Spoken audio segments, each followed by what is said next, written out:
لو blood pressure کا ہونا، کمزوری کا زیادہ محسوس ہونا، سر کے پچھلے حصے میں درد کا ہونا اور چکر آنا جیسی چیزوں میں یہ جڑی بوٹی بہت خاص کردار ادا کرتی ہے۔ نحمدہ ونصلی ونسلم علی رسولہ الکریم، اما بعد فاعوذ باللہ من الشیطان الرجیم، بسم اللہ الرحمن الرحیم۔ ہربل ہیلتھ کی جانب سے آپ کو مؤدبانہ سلام، السلام علیکم ورحمۃ اللہ وبرکاتہ۔ امید کرتا ہوں کہ سامعین سب خیریت سے ہوں گے اور میری ویڈیو کو نظر انداز نہیں کر رہے ہوں گے۔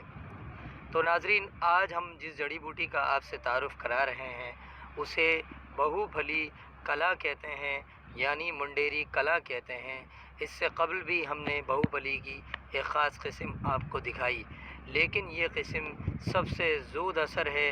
جسمانی طور پہ جو تھکاوٹ یا نزلہ زکام کا زیادہ ہونا، لو بلڈ پریشر کا ہونا، کمزوری کا زیادہ محسوس ہونا، سر کے پچھلے حصے میں درد کا ہونا اور چکر آنا جیسی چیزوں میں یہ جڑی بوٹی بہت خاص کردار ادا کرتی ہے اور انسانی صحت کو شفا کی طرف لے جاتی ہے۔ ناظرین، اس سے پہلے کہ ہم آپ کو اس کے مزید فوائد بتائیں، آپ اس کی شناخت کر لیں۔ یہ اس کی پھلی ہوتی ہے، پھلی پک جانے پر اس طرح پھلیاں ٹوٹ جاتی ہیں اور بیج وہیں گر جاتے ہیں، اور یہ اس کے پتے ہوتے ہیں۔ پھول زرد کلر کا لگتا ہے۔ پتوں کو توڑ کر ان کو ہاتھ پر مسلنے سے بہت زیادہ لذوذیت پیدا ہو جاتی ہے، آپ دیکھ سکتے ہیں۔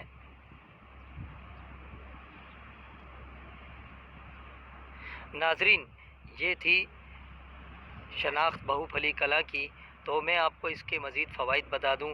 اگر کسی کے اسپرم بیکٹیریا ختم ہو جا رہے ہوں یا وہ پس سیلز آ رہے ہوں، پیشاب کے اندر جو ہے انفیکشن ہو گیا ہو، تو وہ اس کا استعمال کریں، اس کا شربت بنا کے استعمال کریں تو انہیں بہت فائدہ ہوتا ہے۔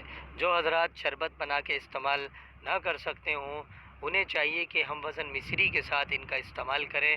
بے حد مفید اور مقوی چیز ہے، جسم کو طاقت دینے والی۔ یہ شونڈ براش قسم کی چیز ہے جسے آیوروید میں بہت زیادہ طاقتور مانا گیا ہے۔ نزلہ زکام اور اس کے علاوہ تیزابیت، سینے کی جلن میں بھی یہ بہت مفید چیز ہے۔ پیشاب کھول کر لانا اس کا پہلا کام ہے۔ تمام جوڑوں میں جو کیلشیم یا جو ہمارا برائر کم ہو جاتا ہے جوڑوں میں، اس کو بھی یہ مکمل کرتی ہے۔ ناظرین، یہ بہت ہی طاقتور چیز ہے، اگر کہیں دیکھیں تو اسے ضرور استعمال کریں۔ تو حکیم محمد علی شیخ آپ سے اجازت چاہتے ہیں۔ نیکسٹ ٹائم کسی جڑی بوٹی کے ساتھ پھر حاضر ہوں گے۔ فی امان اللہ۔